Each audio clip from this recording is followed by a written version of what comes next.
Good evening. This is your host, Erwin, and this is Anonymous Pinoy Confessions Unplugged. Welcome sa panibagong series na naman kung saan puro kumpisalan, and baka magtaka kayo kung bakit merong ganitong series, and the reason why is because ang mga i-feature kong confession dito ay yung mga confession kung saan hindi namin maipe-present in a much longer format tulad ng normal na setup namin just because hindi ganun kadami yung masasabi namin, but it is still good for a feature kung saan it's still worth talking about. And with that being said, itong setup na to is hindi siya masyadong polished as you guys can see. And yun lang. And ito yung mga confessions na nababagay sa late night na masarap pakinggan, pampatulog, or kahit ano man, kung anong trip nyo, yun yung gawin nyo. So, yun lang. So, welcome dito sa unang episode nito. And without further ado, kumpisal na tayo. Confession. Mahilig sa bad boy. I am female, 33. May fubu ako. He is also 33. Isang taon na kami. Noong una, mabait siya. Kalaunan, nagiging mainitin ang ulo niya. Madalas ako pumunta sa place niya kasi malapit lang sa office namin. And may mga time na kapag pupunta ako sa condo niya dahil in-invite niya ako, nagagalit siya sa akin. Andyan na yung madalas na nagkakasigawan kami. Madalas siyang galit. Paiba-iba ang mood swings niya. May time naman, napakasaya, generous at sweet niya. Ganito siya kapag may pera siya. Then nalaman ko, he is using illegal drugs pala. Kahit may feeling na ako, hindi pa rin ako umiwas. Kaya lang, lalo siyang lumala. Dumating sa point na sinisira niya na pati ang gamit ko. Like one time, naiwan ko ang dress ko sa kondo niya. Wala raw siyang nakita. Then aksidente kong nakita sa ilalim ng bed niya. Sunog. One time din, nawala yung picture ko sa wallet ko. Nakita ko na lang sa basurahan niya, nagupit-gupit na. But still, nagstay ako. And ngayon, mag 1 year na kami. Kaso palala na siya ng palala. Tapos gusto pa niyang lumipat na sa bahay ko kasi medyo mainit na siya sa batas. Nasa watchlist na siya. Sabi ko na lang hindi pwede dahil parents ko ang nagbabayad ng apartment ko. Natatakot man ako pero hindi ko siya iniwan. Isa pa, 2 months na akong delayed. Yun ang kumpisal. Grabe ano. Ang unang thoughts ko dito nung una ko tong makuha is, sadya ba talagang may mga babae na mahilig mag-date ng bad boy given all the red flags? Alam niyo ibig ko sabihin, I'm not here to judge ha. Wala namang masama doon. Pero kasi dito sa specific na kumpisal na to, binibigay na sa'yo ni Lord lahat ng signs para iwan siya. But yet, nandyan ka pa din. Diba? Parang sa akin lang, hindi ko rin naman alam kasi hindi ko alam paano mag-isip ang babae. Pero siguro may mga certain talagang hinahanap. Ano ba to? Ito ba yung challenge na hinahanap ng mga kababaihan sa mga bad boy na ganito? To think, isipin mo ini-invite niya si ate girl sa condo niya. Tapos pag dumating siya, nag-aaway sila. At inaaway siya. Hindi pa ba red flag yun? And to think, etong si guy is using illegal drugs. And I don't know kung pwede mo pang i-negotiate yun, yung ganong klase ng red flag talaga na to the point na nasa watch list na siya ng batas. Hindi ko alam kung ano pang klaseng rason ang magbe-make sense para tanggapin mo yung ganong klase ng tao. And plus, hindi naman kayo magjowa or mag-asawa. Like, fubo lang kayo. I mean, if you're just gonna go around para magkaroon ng fubo, obviously, you're just doing it for your own benefit na parang you're just in it for the good time. Ika nga, di ba?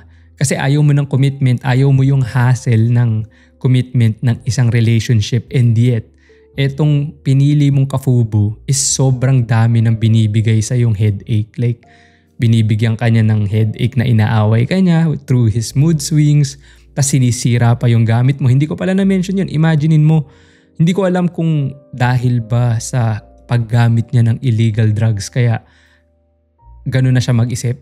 Alam niyo ibig sabihin? Imaginein mo yung damit sinunog tas iniwan sa ilalim ng kama. Like, who does that? Tapos yung picture mo, ginupit-gupit. I think itong si Guy is sobrang praning na, pero the cherry on the cake on this one is 2 months delayed si ate. So imagine, after giving all the reasons na kung bakit siya malala, and sa kanya na nanggaling, binalik-balikan pa rin niya, and yet umabot sa point na delayed siya. Hopefully, hindi siya buntis. But given the fact na 2 months delayed, I'm not sure. Hindi ko alam kasi naririnig ko may posibilidad na sa ibang kababaihan is delayed sila pero hindi sila buntis. Kumbaga irregular. Please correct me kung mali ako. Okay?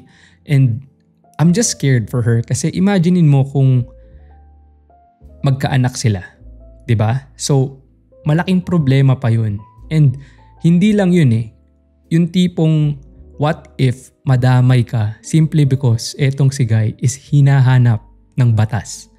Alam mo yun? Kasi hindi ko alam kung totoo yun or napapraning siya. Kasi sa pinapakita niya pa lang, talagang dapat to hinihiwalayan na, but yet, sabi nga ni ate, natatakot man ako pero hindi ko siya maiwan.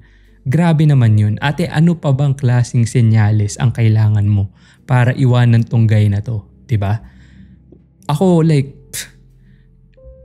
hindi na rational yun eh. Kumbaga, tinuturo na sa'yo ni Lord, tinuturo na niya na iwan mo na yan. Iwan mo na. Ano pa bang kailangan mong sign? Dapat bang mabuntis ka and makita mo na hindi ito yung tamang tatay or magiging ama ng anak mo?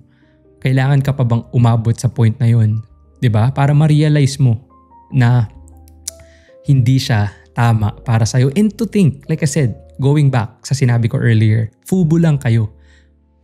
Or ano ba, na-attach ka na? Kasi it feels like nagki-care ka na para dito kay Guy. And ang question ko lang in the end, is it all worth it? Kasi parang feeling ko ikaw lang naman yung gumagawa ng paraan para maging okay kayo. And you said it too na palagi siyang galit and tapos nagiging generous and sweet lang siya kapag may pera siya. Tama ba naman yun? 'Di ba? Ilagay mo na lang yung sarili mo na, do I deserve this? Tanungin mo sa sarili mo yun, 'di ba? Hindi lang naman si ate, although I'm pretty sure baka may iba ding mga kababaihan dyan na pinagdadaanan to na meron silang same dilemma and na-attach na sila sa Guy. Hindi lang to sa mga relationship na parang friends with benefits or FUBU. Possibly sa iba ring may mga partners talaga like jowa or asawa. Although ang kaibahan nito is mas loose pa. May mas loose kasi walang commitment eh. If you think about it, hindi mo kailangang magstay kasi wala ka namang responsibilidad dun sa partner mo. Or I don't even wanna call it a partner kasi hindi naman talaga kayo partner. I don't know, anong tingin nyo dun guys? Pero yun lang yung masasabi ko na sana ma-realize mo kasi Diyos ko, kapag nadamay ka ng sobrang lala dito sa nangyaring magkahulihan or whatever, 'di ba? What if madamay ka pa, masira yung buhay mo? Tapos okay naman yung estado mo sa buhay, may maayos kang work. And I'm assuming may maayos kang buhay kasi imagine your parents can pay for your own apartment and you probably have a decent job din naman. So, yun lang. So, please think, yun lang. Yun yung thoughts ko dito sa mga dumadaan sa ganitong sitwasyon. Think. Kasi 'di ba, mind over matter. At saka, Diyos ko, kung FUBU lang, ang dami nyong mahanap diyan, 'di ba? Yun lang naman eh. So, yun lang, yun ang thoughts ko and thank you sa pag-tune in dito sa pinakaunang episode ng Anonymous Pinoy Confessions Unplugged. And until next time, this is your host, Erwin. Good night. Peace.